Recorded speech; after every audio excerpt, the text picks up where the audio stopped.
for the delay. We're gonna try this again. So welcome to the stream, and we are gonna be going over a new set from Magic the Gathering called Outlaws of Thunder Junction. This is gonna be a brand new set coming out on April the 19th. Um, if you want to do a pre-release at your local game store, that will be taking place next weekend on probably Friday the 12th, 13th, and 14th. Um, And I've gone to plenty of pre-releases in the past, and I've had loads of fun playing with new cards and just meeting new people and just having a fun time. So, if you have time, make sure you go to your local game store, have some fun, interact with some others, and just enjoy the new set. Speaking of the new set, we're going to be going over the standard legal cards in this set. We are not going to go over the commander set in this set. Um, I will go over the special guest cards in this set, and I will also go over the cards called Big Score cards. Um, so let's start with the standard legal stuff.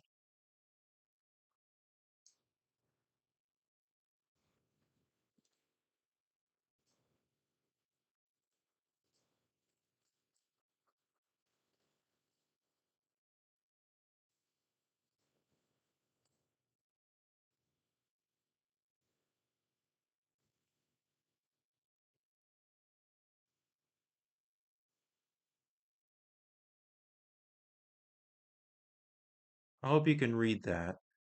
So the first card we're going to go over is called Kellen the Kid. It's a green, white, and blue human fairy rogue legendary creature. This card has flying and lifelink, and it says whenever you cast a card from anywhere other than your hand, you may cast a permanent spell with equal or lesser mana value from your hand without paying its mana cost. If you don't, you may put a land card from your hand onto the battlefield. And it's a 3/3. Finally, Kellen does not have like an extra part to him. I remember like in the out like the latest Eldraine set. He was also part of the adventure set. This is the first card I've seen of Kellen that doesn't have like an extra part, so it's just one full creature. Anywho, so let's see here. That effect of casting a spell from anywhere other than your hand, that'd be the graveyard, that'd be from exile. That's great. So you can cast another thing that's like just as big or just as small as that. Say, for instance, you're playing like a graveyard deck. You play a card from your graveyard with like flashback. That's not casting it from your hand. So then you can cast something from your hand without paying the mana cost. That's pretty cool. And here's the thing: if you can't get something from your hand, you can always put a land card into the battlefield. So there's land ramp right there. I would say this card is an easy 8 out of 10. Flying and lifelink for 3 mana is great. And honestly, this is the first good card to start off. Also, just to take in mind, this cowboy hat right here, right next to Kellen, that is the legal set for like standard legal stuff. Up next, we have Annie Flash the Veteran.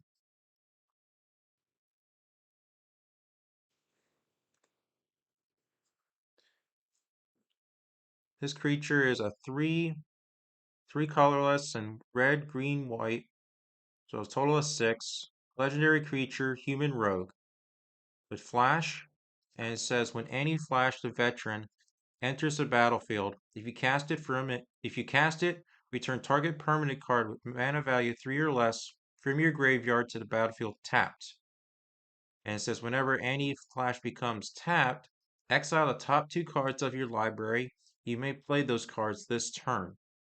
All right, this is a lot on a 6 mana 4/5 creature. For one, you cast if you when she enters the battlefield, if you cast it, return a permanent card from your graveyard to the battlefield tapped, so it can be anything like a permanent, like any kind of artifact, enchantment, creature, or planeswalker even. I mean, that's really cool right there. And whenever she becomes tapped, you exile 2 cards and you can play them. Honestly, that's really good. I would say this is a solid 8 out of 10. All right, the next card we're going to go over is Vraska the Silencer, 3 mana Gorgon Assassin. She has Death Touch, and it says whenever a non-token creature an opponent controls dies, you may pay 1. If you do, return that card to the battlefield tapped under your control. It's a treasure artifact with sacrifice this artifact, add 1 mana of any color, and it loses all other card types. So this is kind of interesting. So you have to have extra mana whenever like a non-token creature dies. So on your opponent's side. I can say in limited, this will be a great card. Because everyone is playing creatures in limited because that's what we need. Um, and as long as you have extra mana and something goes to their graveyard, um, tap it, you create treasure. Treasure is important here because everyone likes ramp. And I can say Vraska Silencer is definitely going to be a good pick card. I would say a easy, probably like 8 out of 10. Next up, we have Jace Reawakened, a 2 blue planeswalker. Now here's the catch with Jace. It says here you can't cast this spell during your first, second, or third turn of the game. Well, that's just like Sarah's Avenger. That's a 2 white card that you can't cast for like the first, second, or third turns of the game. So by turn 4, you can cast Jace Reawakened. The first effect on Jace says draw a card and then discard a card. Then the other one says +1. You may exile a non-land card with mana value 3 or less from your hand. If you do, it becomes plotted. I'll go over plotted in just a moment. And then Jace has a subtract 6 ability. Until end of turn, whenever you cast a spell, copy it. You may choose new targets for the copy. And Jace starts off with 3 loyalty counters. So it's a new thing in this set called plotted. So for like any amount of mana that requires a plotted card, you can remove that card from the game and then cast it later, but you can only cast it as a sorcery. Um, this is very similar to like the disguised effect, unless though the disguised effect can be done at any time.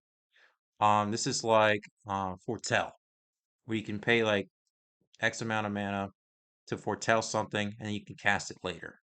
So this is like that. And there's a lot of cards in here that activate when you like play them from exile. So for instance, you can exile a card with mana value 3 or less from your hand. And then a little bit later, you can play that for free. I mean, honestly, that's pretty cool.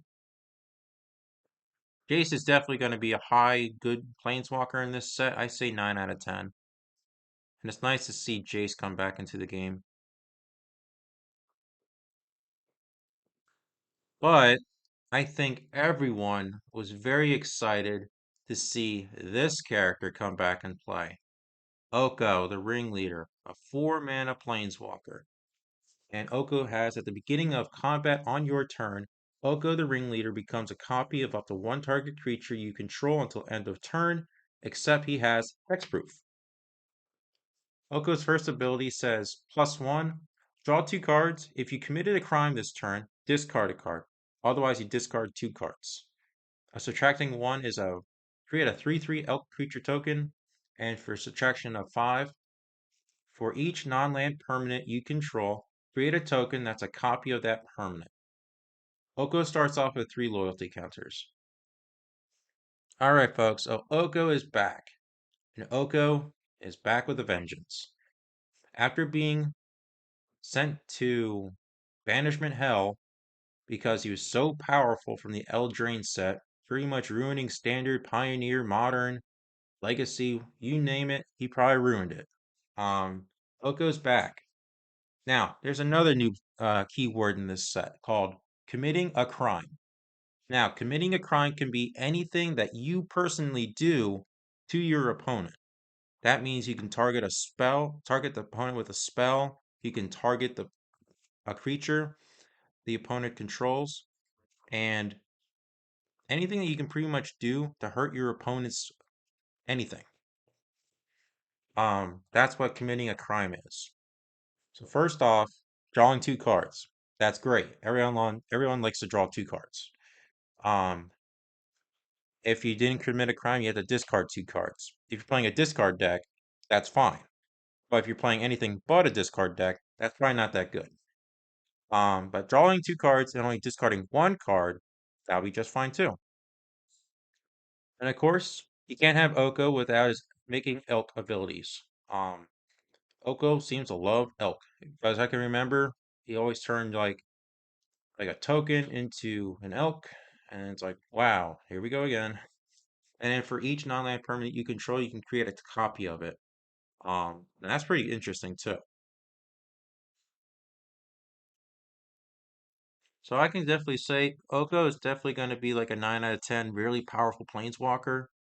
Um, and I would just say be careful because Oko can be very powerful.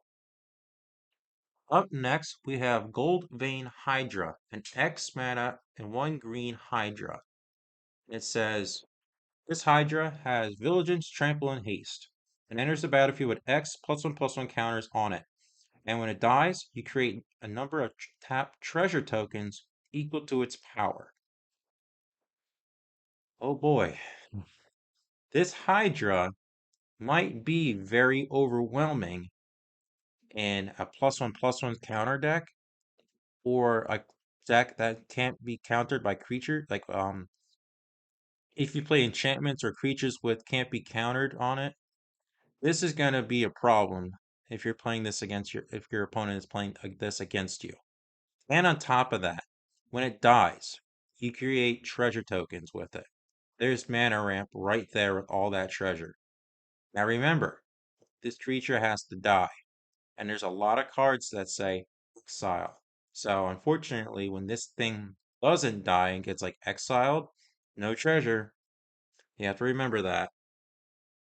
I would definitely say this Gold Vein Hydra is a 9 out of 10. This is a very powerful card, and be careful of it.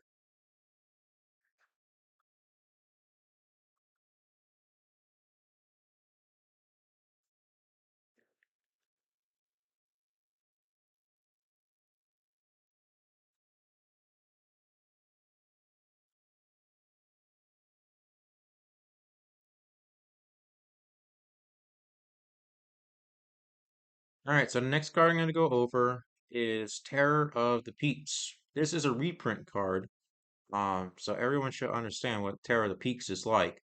A 5 mana dragon, flying, spells your opponent's control. I'm sorry, spells your opponent's cast that target Terror of the Peaks, costs an additional 3 life to cast.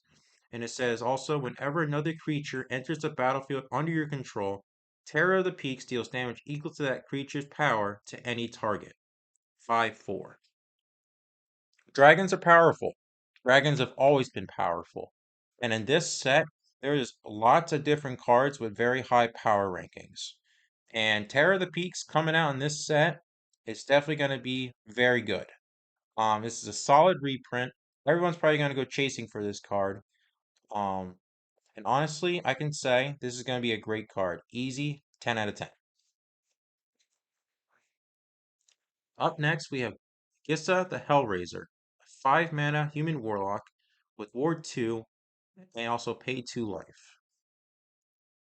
And it says here skeletons and zombies you control have +1/+1 and have menace. And it says whenever you commit a crime, you create 2 blue and black zombie rogue creature tokens. This ability only triggers once a turn.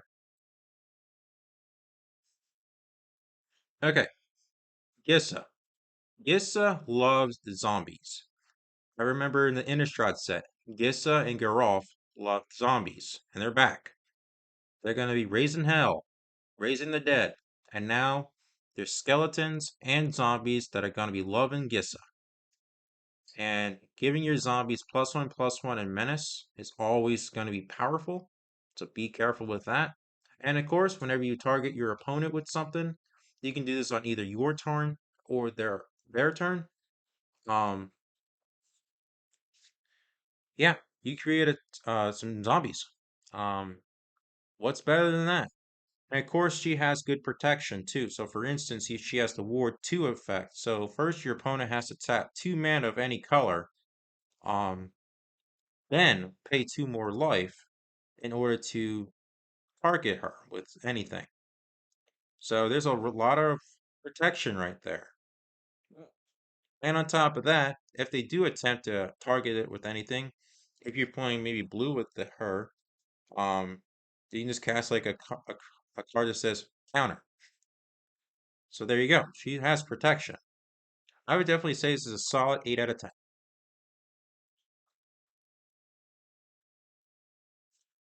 Up next, we're going to have Geralf the Fleshwright. 3 mana, 2/3 human warlock.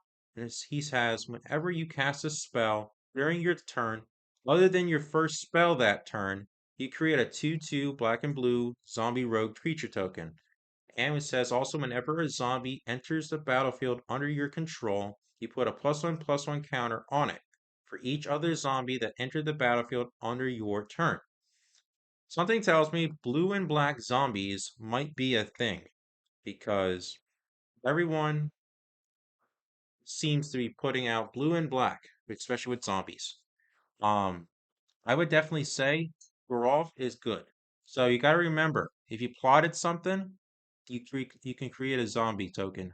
But remember, if you cast your first spell, this doesn't work. So say for instance you cast like a 0 mana spell as your first spell. That's fine. You can cast your second spell after that. Boom, you make a zombie. That's your third spell. Boom, make a zombie. That zombie gets bigger. And anytime you cast spells after your first spell, Geralf is just gonna go crazy. The only thing I can say, unfortunately, Geralf does not have like protection, unlike his friend Gissa. Um, but other than that, Geralf is definitely gross and definitely gonna be very powerful. I would definitely say an 8 out of 10. Now we have another reprint. Archangel of Tithys. This is a 4 mana angel. She has flying, and it says as long as Archangel of Tithys is untapped, creatures can't attack you or planeswalkers you control unless their controller pays 1 for each of those creatures. And it says also, as long as Archangel of Tithys is attacking, creatures can't block unless their controller pays 1 for each of those creatures. Hello, control. Archangel of Tithys is a very powerful card. Um, if you have a giant board and you want to use that board to like attack or defend, you got to use a lot of mana. And this is a great reprint. I got a feeling there's going to be a lot of token strategies running around on either limited or standard. So Archangel of Tithys is definitely a good card to bring out during this kind of event. Um, Solid 8 out of 10.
All right, so the next card we're going to go over is this card called Tiny Bones the Pickpocket. It's a 1 mana skeleton rogue with Death Touch. And it says whenever Tiny Bones the Pickpocket deals combat damage to a player, you may cast a target non-land permanent card from that player's graveyard and mana of any type that can be spent to cast that spell. Interesting card. So it says here whenever Tiny Bones deals damage to your opponent, um, or actually to anybody, you can cast something from the graveyard. If you have a lot of powerful things in your graveyard, you can cast that. Um, Tiny Bones is definitely going to be interesting. The 1 mana 1/1 is always fine. Death Touch is also very good. Think of it as like an undead Ragavan. Um, so that's powerful. 7 out of 10. Next we have Railway Brawler, a 5 mana Rhino Warrior with Reach and Trample. It has whenever another creature enters the battlefield under your control, you put X+1/+1 counters on it, where X is its power. Also has the plot effect for 4 mana. And this Railway Brawler is a 5/5. Okay, this right here will be fine and limited. Unfortunately, 5 mana 5/5 and standard stuff or like modern or pioneer is a little underwhelming. Um, but plot it. Make sure you plot it first, because that way you can just cast this for free, and then you can start casting creatures after you put the Railway Brawler down. I would give this like a solid 6.5 out of 10. Um, but definitely going to be good in limited. But the other effects, like the other formats, I don't know.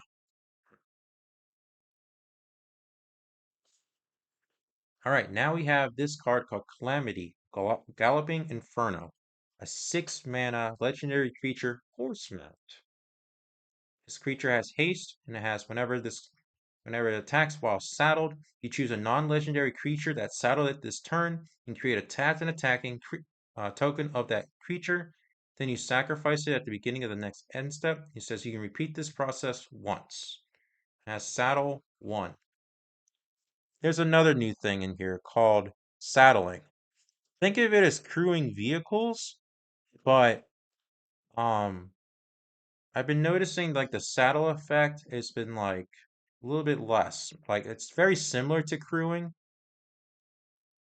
but here you can make a creature token with it. So that's pretty cool. But a 6 mana 4/6, that's a little high mana cost for a 4/6. Um, I'll give this card like a 6 out of 10.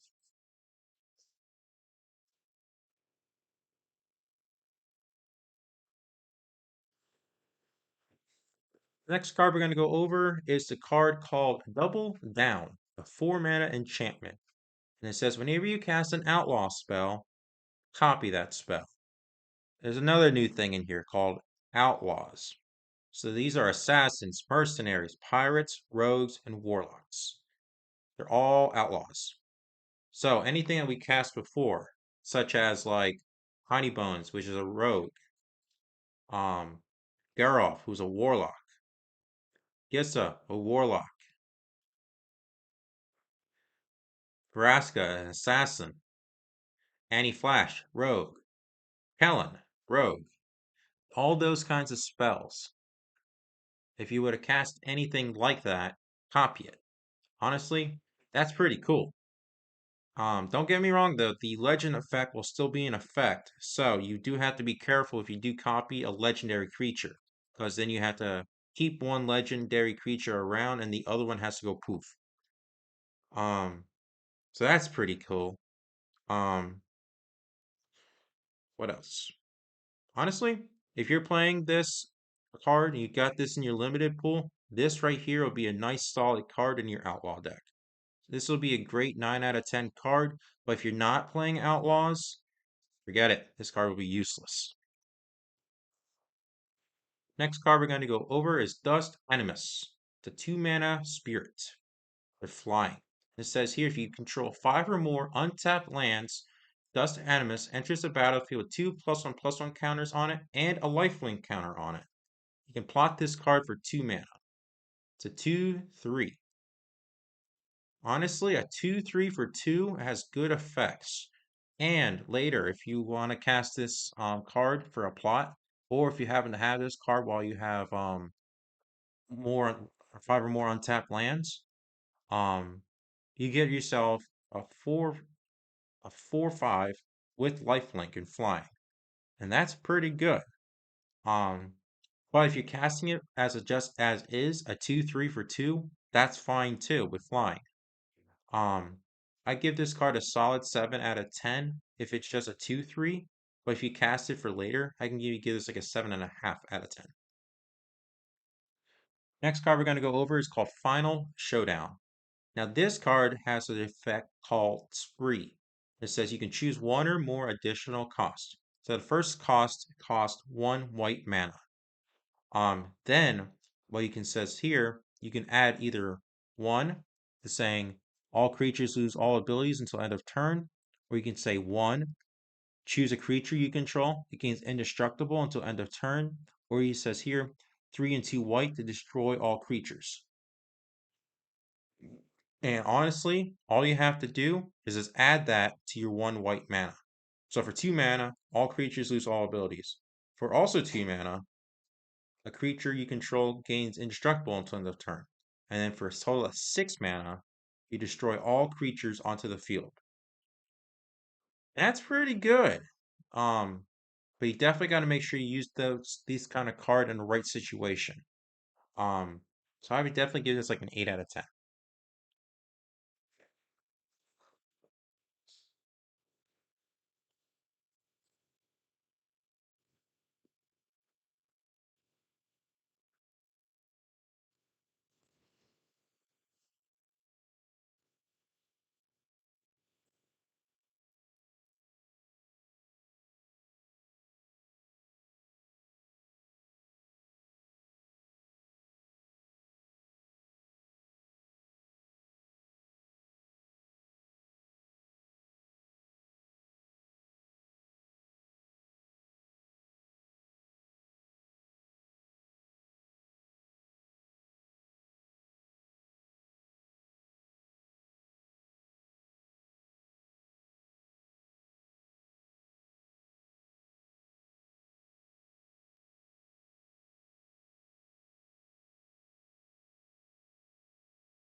All right, so the next card we're going to go over is Stoic Sphinx, a 4 mana 5/3 Sphinx with flash and flying. Also, Stoic Sphinx has hexproof as long as you haven't cast a spell this turn. Okay, so I can see this card coming in on like your opponent's end step. So when you cast the Sphinx, you get a 5/3, and then the next turn after that, you can attack with a 5/3. Don't cast like a spell after that because the Stoic Sphinx will lose hexproof if you cast a spell during that turn. So if I were you, I'd be like, all right, on your end step, I'll cast Stoic Sphinx for 4 mana. Then you untap, draw, go to combat, attack with your 5/3 Sphinx, hit them for 5 if they don't have like a flying blocker. Um, then after that, you can cast something. Honestly, that's a situational card. This is like a 7 out of 10. Now we have this card called Rush of Dread. 3 mana sorcery with Spree. So you start with 3, 1 black black. You can add 1 to it. Say target opponent sacrifices half the creatures they control, rounded up. Or you can say +2. Target opponent discards half the cards in their hand, rounded up. Or +2. Target opponent loses half their life, rounded up. So this is a situational card. So if your opponent has a big board, definitely want to say sacrifice half the creatures they control. Or if you have a lot of cards in hand, discard that half. Discard. And if they're up by a lot on their life, maybe lose half their life. Um, Whatever the situation you're currently in, I would definitely go with either one of those. This is a solid six, or sorry, 7.5 out of 10.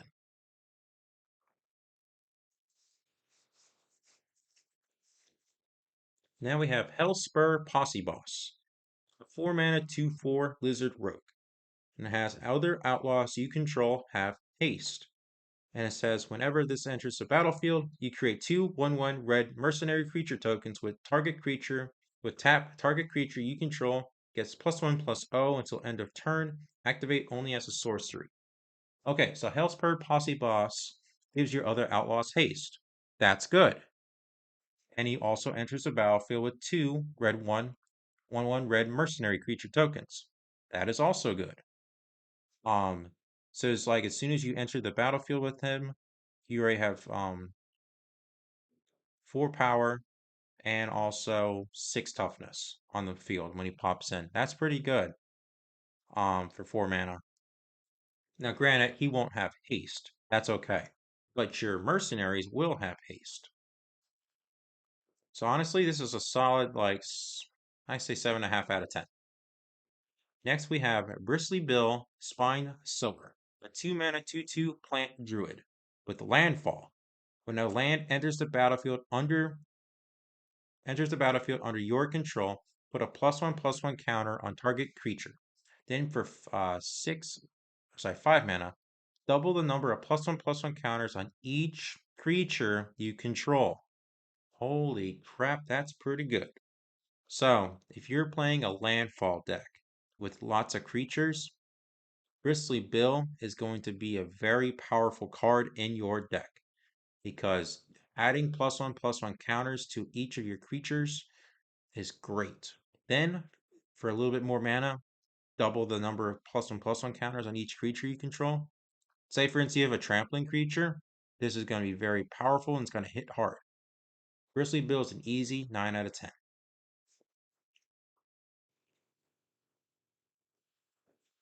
Our next card we're going to go over is Claim Jumper. This is a 3/3 for 3 Rabbit Mercenary with Vigilance. And it says whenever Claim Jumper enters the battlefield, if an opponent controls more lands than you do, you may search your library for a Plains card and put that onto the battlefield tapped. Then, if an opponent controls more lands than you repeat this process once. If you search your library this way, shuffle. So here's something. Say, for instance, you play the Claim Jumper and you're down lands, and your opponent has like 6 lands. So you can go from like 3 lands to 5 lands, just like that. Um, this is going to be very good to catch you up to the game. I would definitely say Claim Jumper's an 8 out of 10. Now we have this card, Archmage's Newt.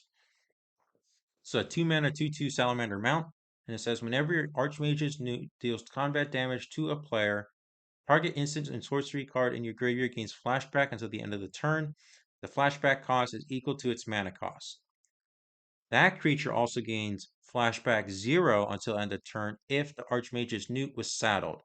Saddle cost of 3.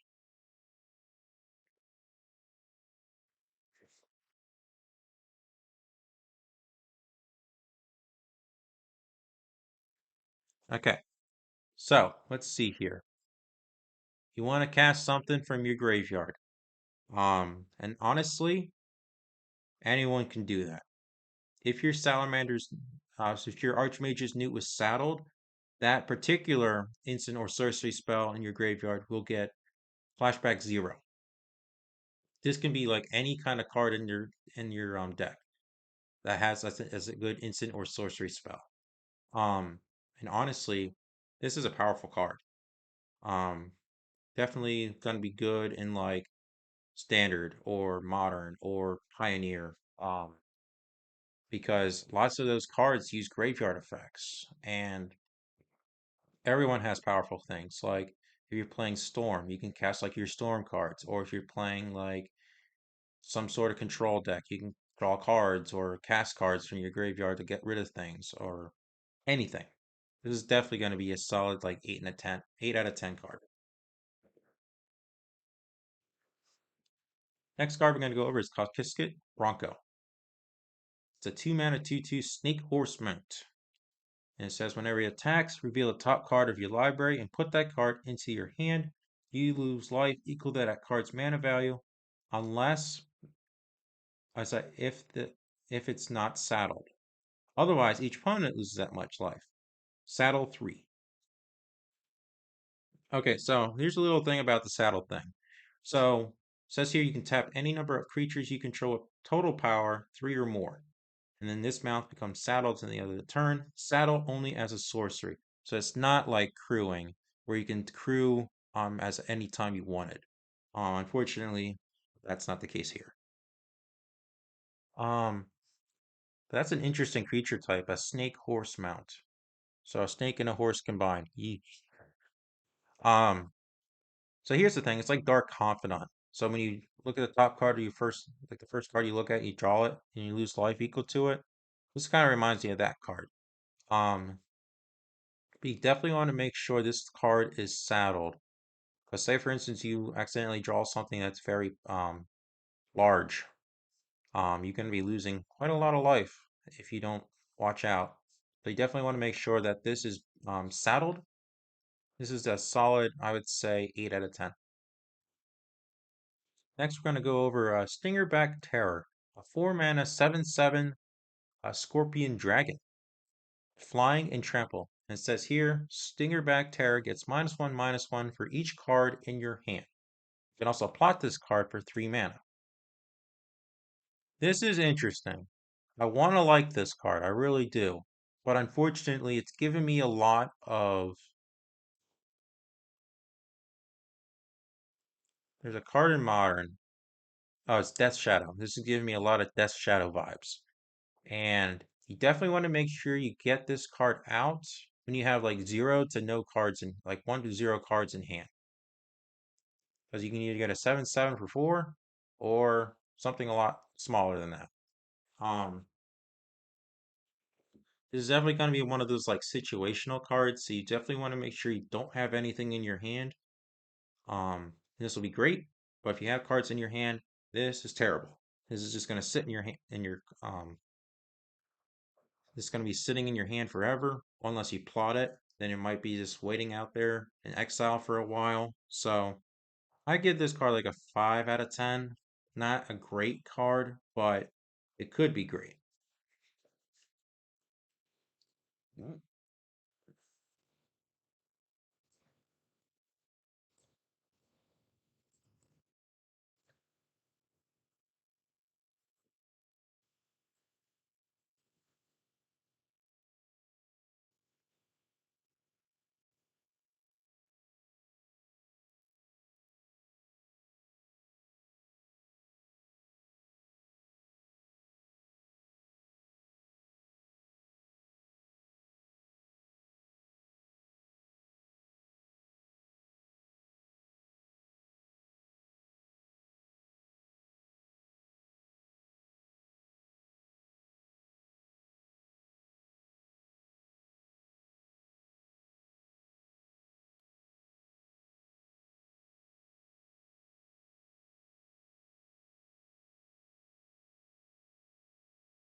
All right, so the next card we're going to go over is Onery Tumblewag.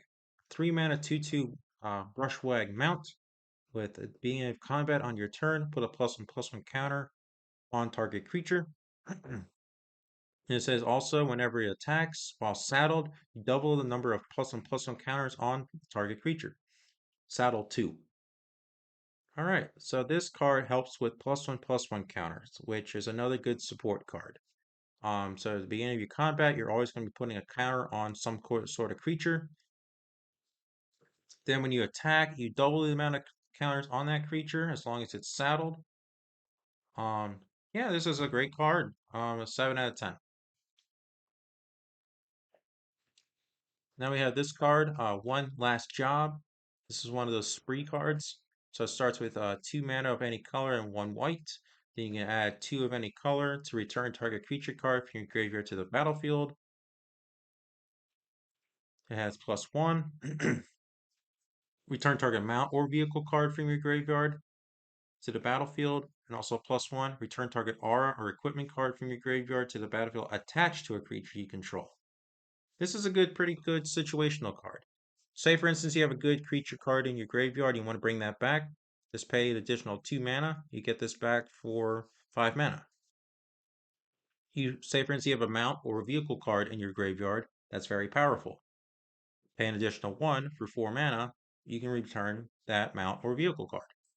And if you have another +1, say, for instance, you want to return a good aura or equipment card in your graveyard to the battlefield, it's pay an additional 1 for 4 mana. There you go. This is one of those good situational cards. So whatever the situation is, it's good. 7 out of 10. Next card we're going to go over is Three Steps Ahead. Starts off as a 1 mana instant spree card. For an additional 1 in blue, you can counter a spell. For an additional 3, you can create a token of a copy of an artifact or creature you control. For an additional 2, draw 2 cards, then discard a card. One of those situational cards, say for instance your opponent is going to cast like a very powerful spell. No, I want to counter that spell. Say for instance there's a good creature card on the field or an artifact card on the field. Pay an additional 3, you get a copy of it. Then say for instance you just want to draw some cards and then put a card in your graveyard. There you go, pay an additional 2. These are all fine effects.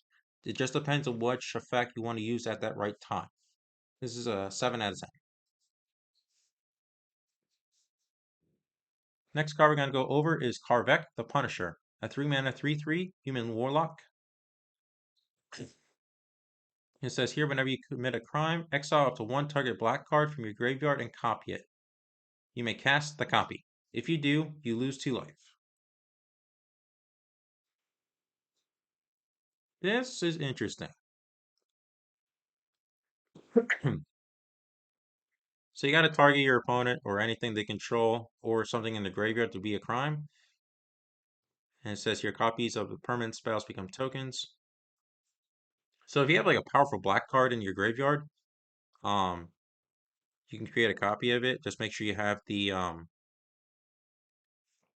amount of mana used to use it. Otherwise, it won't work. This is a pretty good card. I'll give this like a 7.5 out of 10. Hey, excuse me for just a moment.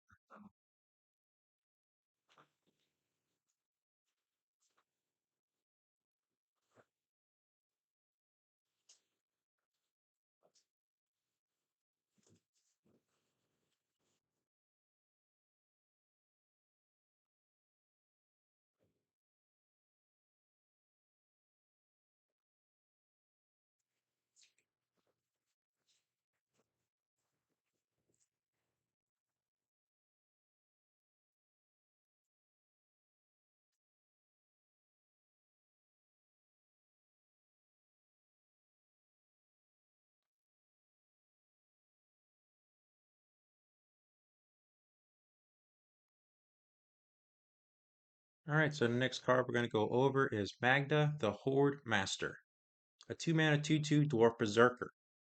Whenever you commit a crime, create a tapped treasure. This only affects once a turn. Then you can sacrifice 3 treasures to create a 4/4 red scorpion dragon creature token with flying and haste.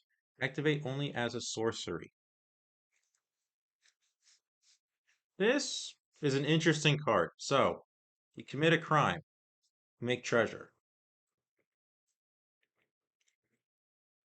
Then you sacrifice three treasures. You make a scorpion dragon. That's pretty powerful. Um, again, it's only at the sorcery, so that's a downside. So you can't do it on like your opponent's end step. Um, I give this card like a 6 out of 10.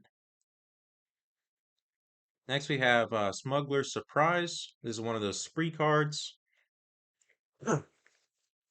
So for 1 green, that's how it starts. Then you can add two to that to put mill 4 cards. You put two of them in, from the milled cards into your hand for 4 and another green. You may put 2 creatures from your hand on the battlefield, or you can just pay 1. And creatures you control with power 4 or greater gain hexproof and indestructible until the end of the turn. So this is another one of those situational cards. Um, so depending on the situation, um, this is going to be good. Say for instance you have 3 mana. You use mill some cards and you want to put some creatures or land cards from those mill cards back into your hand. That's good. Or if you have enough mana to cast the 5 mana effect, that's good too. That reminds me of the card Tooth and Nail, which is a very powerful card. Or say for instance, like you have a big powerful board on the field, but your opponent wants to blow up the board. Nope. You pretty much turn this card into Heroic Intervention.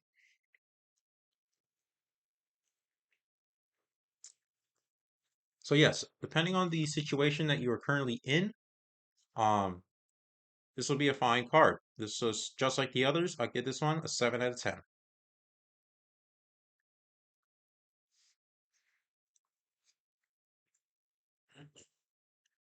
All right, so the next card we're going to go over is Another Round. This has double X and 3. It's a sorcery. It says exile any number of creatures you control, then return those creatures to the battlefield under their owner's control. Then repeat this process X more times. Hmm. This is an interesting card. It's interesting because, say for instance, you have like enter the battlefield triggers. This will be like very good. But remember, if you do this more than like, I don't know, the amount of X that you put into the value of it, um, those enter the battlefield triggers may only work once or twice. And then it's like, say for instance, you make tokens. Oops, there goes your tokens. But if there's like enter the battlefield draw cards, that's good. So depending on what your board state's like, be careful like how you want to do this. But don't get me wrong, this is a good 8 out of 10 card.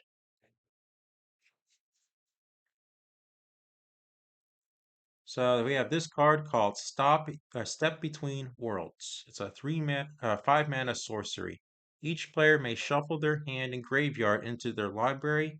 Each player who does draws 7 cards. Then you exile this card. You can also plot it for 6 mana. Okay, this is going to be very scary if this card is mixed in with the Nahiri spell. Um, I remember that the Nahiri spell from the other not I can't think of the set name, but anyways, this is Nahiri spell. It's a planeswalker spell that doesn't allow your opponent or you to draw cards. So this is a good card maybe in that deck to like stop your opponent from drawing stuff. Um, but other than that, like if your opponent is playing some sort of graveyard thing, sure, this will work.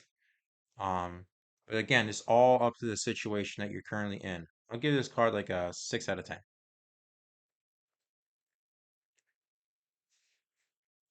Up next, we have Vladimir New Blood. It's a 2 mana 2/2 vampire rogue. And it says whenever you commit a crime, you put a counter on Vladimir. Only triggers once a turn. And it says as long as Vladimir has 4 more +1/+1 counters on it, it has Menace and Lifelink.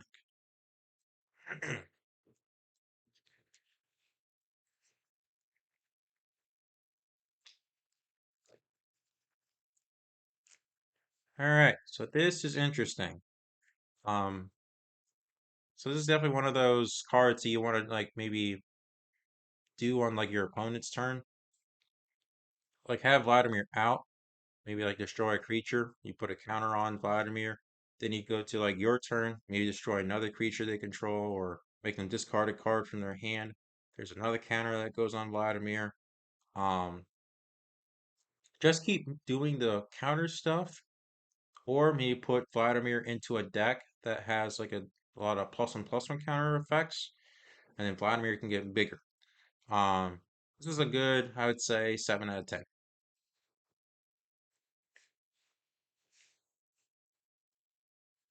Next, we have Slick Shot Show Off, a 2 mana 1/2. That's a bird wizard with flying and haste. It says whenever you cast a non creature spell, it gets +2/+0 until end of turn. You can also plot it for 2 mana. Okay,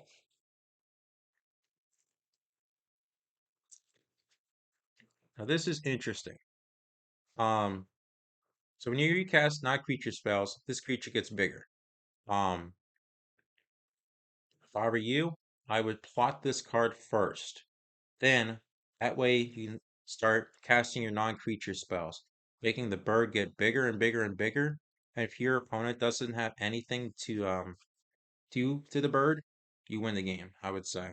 If you can somehow copy a lot of non-creature spells, like maybe giving yourself some ramp spells, or maybe giving yourself some more mana spells, or anything like that. Just keep boosting up the bird.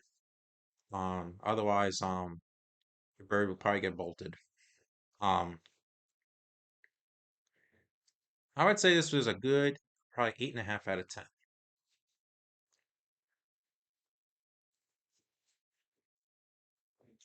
All right, now we have Outcaster Trailblazer, a 3 mana 4/2. And it says here, whenever it enters the battlefield, you add 1 mana of any color.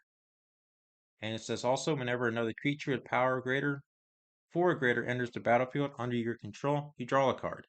And also says here, you can plot it for 3. All right, so this is pretty cool. So this is like one of those cards that works with creatures with power 4 or greater. So that's always interesting. Whenever something like that enters the battlefield, you draw a card. That's cool. And when it enters the battlefield, you get a mana of any color you want. So, say for instance, you cast this card for 3. Um, we cast it for free. Then you want to add maybe some more colors to that to get maybe a big spell out or maybe a little spell. There you go. That's pretty cool. This is a solid, I would say, 7.5 out of 10.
All right, so next card we're going to go over is Aven Interrupter, a 3 mana 2/2 bird rogue with flash and flying.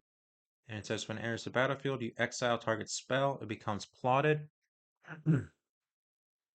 Spells your opponents control,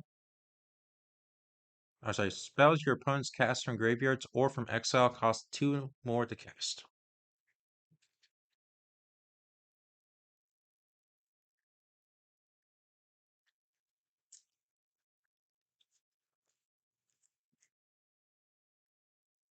Okay, so this is one of those cards um that is like a situational card. Say for instance your opponent was going to cast something that was very powerful.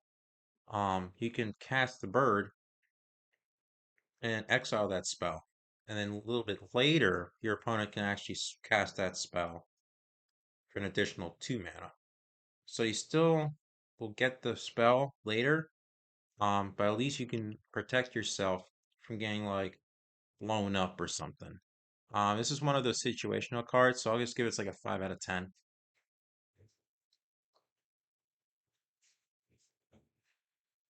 So, right, so next card we're going to go over is the Key to the Vault. It's a 2 mana equipment. It says whenever a creature deals damage to a player, you look at the top card of your library. You may exile a non-card from him. You put the rest on the bottom of the library in a random order.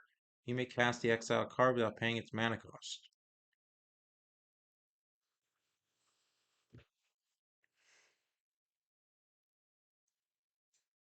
Okay, let's see here. So, I read that wrong. It says whenever equipped a creature deals combat damage to a player, look at that many cards from the top of your library.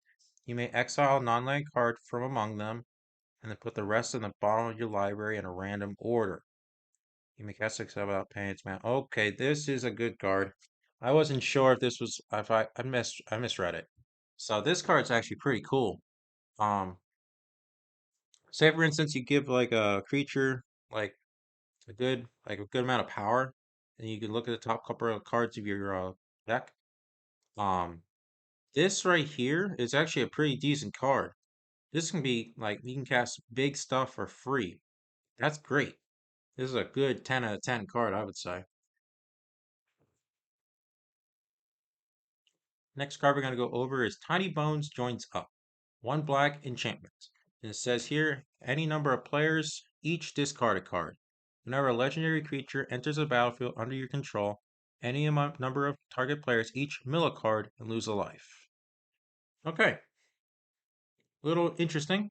So when he enters the battlefield, um, your opponent or many opponents that you're playing against will have to discard a card. And when a legendary thing comes into the field, legendary creature comes into the battlefield, they can also mill cards and lose more life. Fine card. I give this like a 7 out of 10.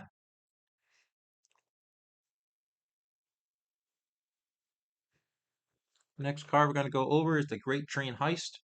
This is one of those spree cards. Start with 1 red, and you can pay 2 and 1 red to untap all creatures you control. If it's your combat phase, there's an additional combat phase after this, or you can pay an additional 2 to give creatures you control +1 and gain first strike until the end of the turn. Or you can pay 1 red, choose target opponent. Whenever a creature you control deals combat damage to that player, you create a tapped treasure token. Okay, all 3 of these are actually very cool, and they're very good too. Alright, so additional combat phases are always great. So you untap everybody and do it all again. That's great. Giving your creatures first strike. That's really good too. And then creating treasure tokens um, because you're doing damage to an opponent. That's really good too because everyone likes treasure. This card is probably the best spree card we've seen so far. I'd give this card a solid 8.5 out of 10.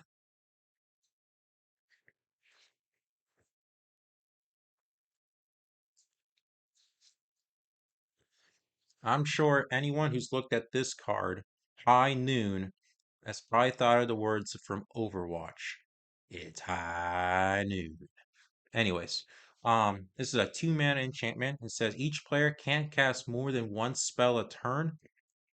Then you can pay 4 mana and 1 red to sacrifice High Noon and deal 5 damage to any target.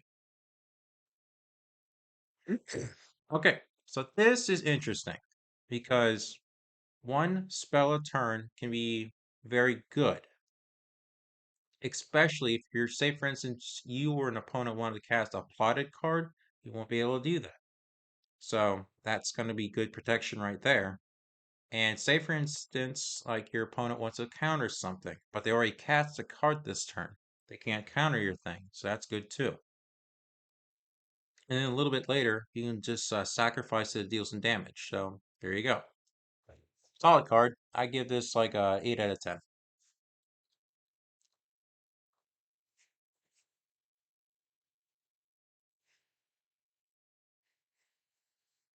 Next, we're going to go over Free Strider Lookout, a 3 mana 3/3 human rogue with reach. Whenever you commit a crime, look at the top 5 cards of your library. You may put a land card from among them onto the battlefield tapped, then put the rest in the bottom of your library in a random order. This only triggers once a turn. Land ramp. Everyone likes land ramp. Um, as long as you commit a crime either on your turn or your opponent's turn, you can do this effect only once a turn. Solid card. I give this a 7 out of 10.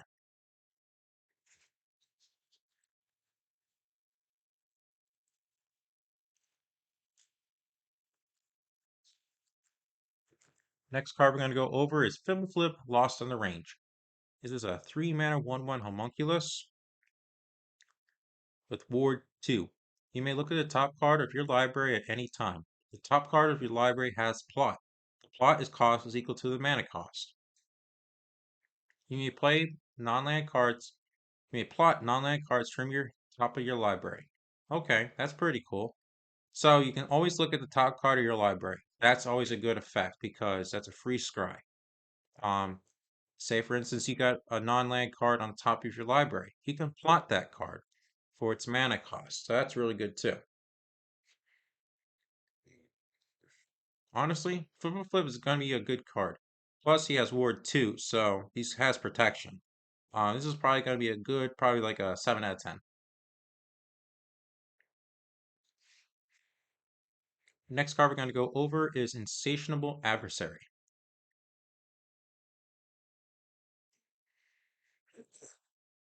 It's one of those free cards for black. You can pay 1 black originally, and then you can add 2.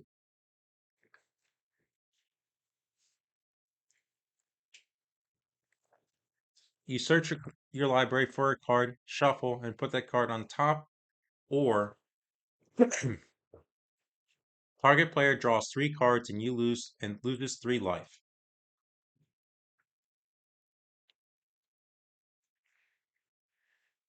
It says target player draws 3 cards and loses 3 life for 2 additional black. But for 3 black, they lose 3 life and draw 3 cards.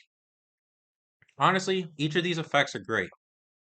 Search your library for something is always good, and then drawing cards is also pretty good too. This is probably a 7.5 out of 10.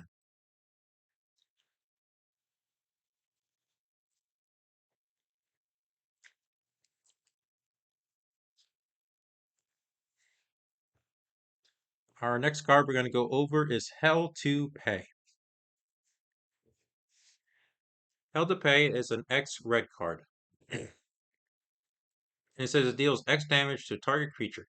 Create a number of tapped treasure tokens equal to the amount of excess damage. And deal excess damage dealt to that creature this way. Okay, this is interesting. So you make treasure whenever you deal damage to a creature. So, say for instance, you have like a 1/1 creature that you're gonna attack. Um, and then you can just deal like excess damage to that. Say for instance, you add like 3. So you're paying 4 mana total to deal 3 damage to a 1/1 creature. You get 2 treasure tokens after that. So you just want to make sure you add the math correctly to whatever kind of creature you're attacking or dealing damage to. Then you can do the effects of treasure. I would give this card like a 7 out of 10.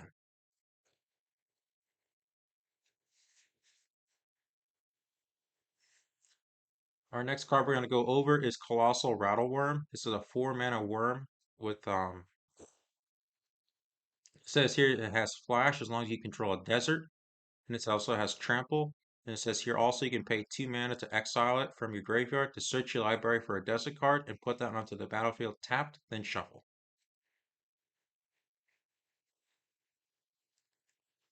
So the Rattleworm, when I first saw this card, I thought it was going to be an awesome card, but then after I read the text on it, it's like, okay, this is just an okay card.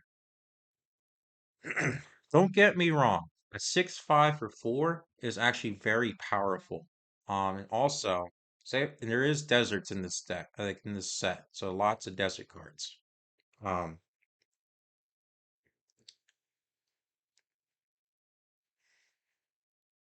I would just say this: cast this spell on your opponent's end step as long as you control a desert, and then this would be great on your next turn because you'll be attacking with a 6/5. Solid card. 7 out of 10.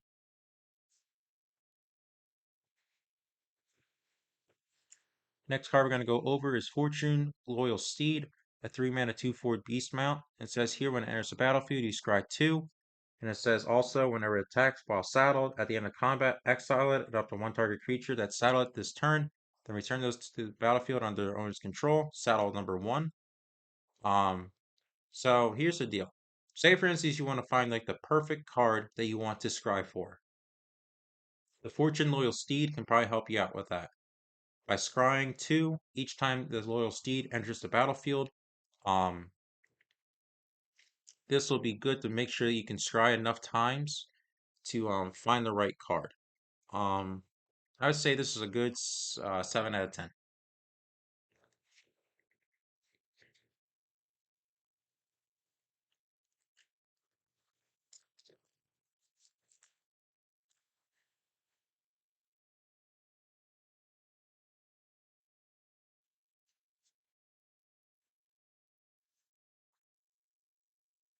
Next card we're going to go over is Duelist of the Mind. It's a 2 mana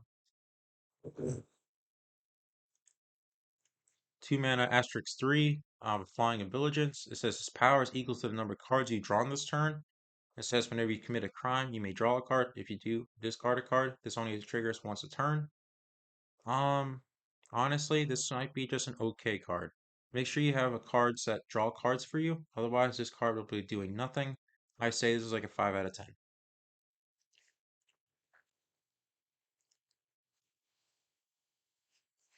Next, we have Pitiless Carnage. It's a 4 mana sorcery. Sacrifice any number of permanents you control, then draw that many cards.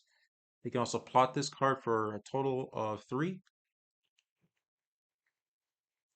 So, say for instance, you got a bunch of useless cards on your field, and you want to restock them.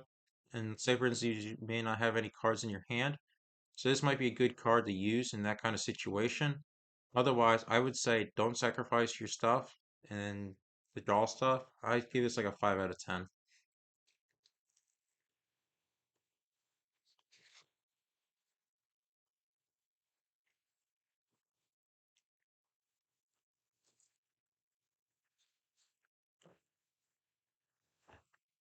Okay, our next card we're going to go over is Girod, Mirror of the Wild. It's a red, green, white human shaman with haste.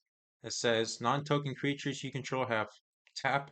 Create a token that's a copy of target token you can copy a target token you control that enters the battlefield this turn.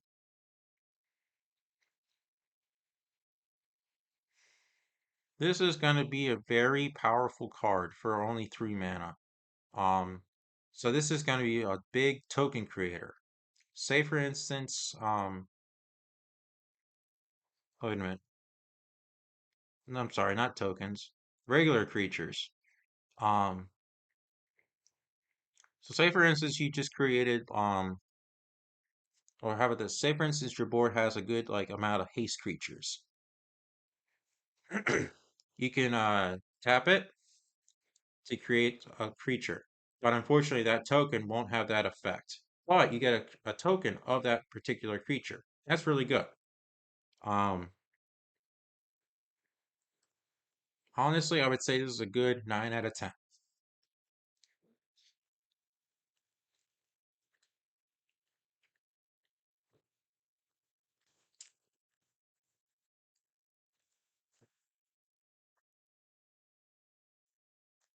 Next card we're going to go over is Rakdos the Muscle. It's a 5 mana 6/5 with flying and trample. Whenever you sacrifice another creature, exile cards equal to its mana value for the top of your player's library. Until your next end step, you may play those cards and mana of any type can be spent to cast those spells. It says here also sacrifice another creature and Rakdos gets indestructible until the end of the turn and tap it. Okay, that is pretty powerful. So this is going to be either your library or your opponent's library. So that's pretty cool. And if you want to get rid of some good, powerful things from your opponent's library, there you go. I would say this is definitely a good card. 9 out of 10.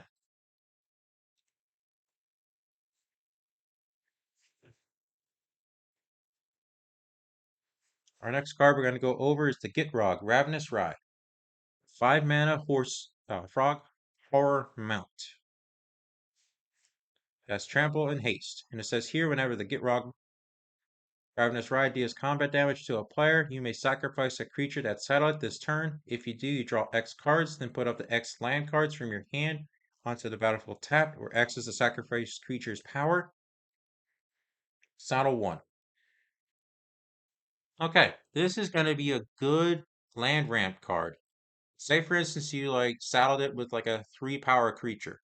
Then you can sacrifice that 3 power creature, to draw 3 cards, and then put up the 3 land cards from your hand onto the battlefield tapped. That's powerful. A good land ramp card. Solid 9 out of 10.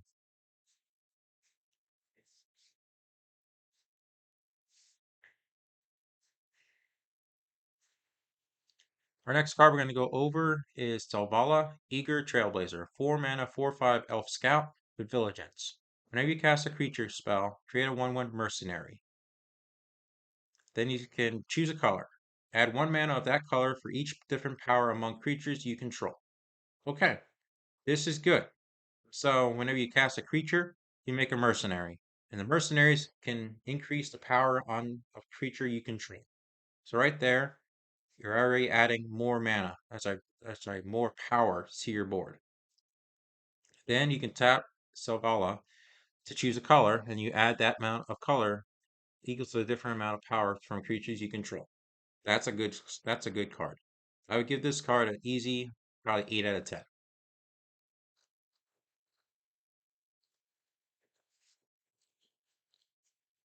So this is going to be our next card. It's called a Simulation Aegis. It's a 3 mana equipment. It says when it enters the battlefield, you exile it to 1 target creature until this leaves the battlefield. Whenever a Simulation Aegis becomes attached to a creature, for as long as the simulation remains attached to it, that creature becomes a copy of a creature exiled with the Aegis. Equip up 2. Alright, so that's a pretty powerful card. So you remove something from the field, um, and then the Aegis can become that creature.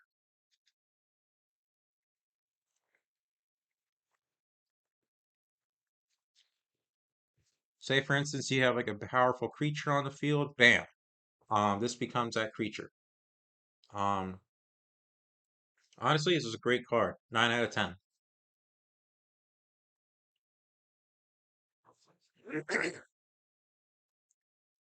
Next, we have Opeka Splitter of Second. So one color, blue, black, and red for 2/5 Ogre Warlock with Menace. It says here whenever she deals damage to a player, you get that many additional upkeep steps. Okay. I remember this card when it was spoiled, and honestly, it's a weird card, but powerful card. Say, for instance, you're playing cards with upkeep effects, um, like Urza Saga, or like anything else that's one of those saga cards. You get those effects, and it's very powerful. But this is definitely one of those commander cards. I would say this card would be better in commander over probably like standard. Solid though, 8 out of 10.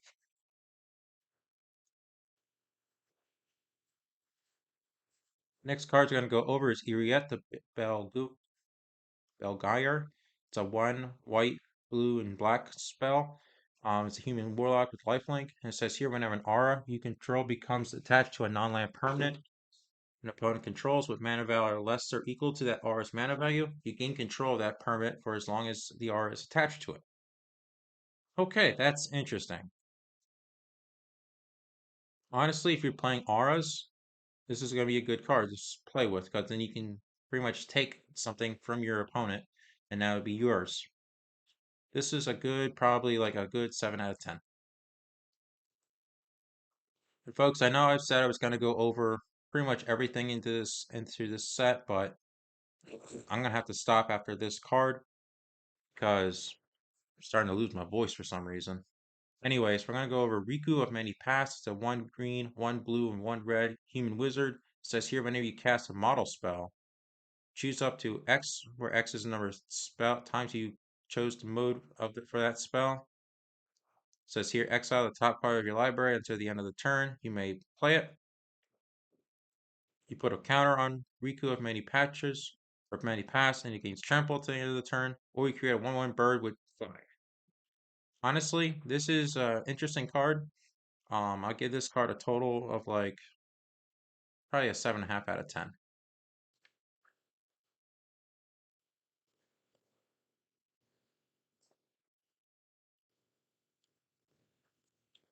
All right, so that's gonna do it for my little review on this set so far. I'm gonna leave a in my description. I'm gonna leave the link to like all the cards in the set. So the cards I didn't go over.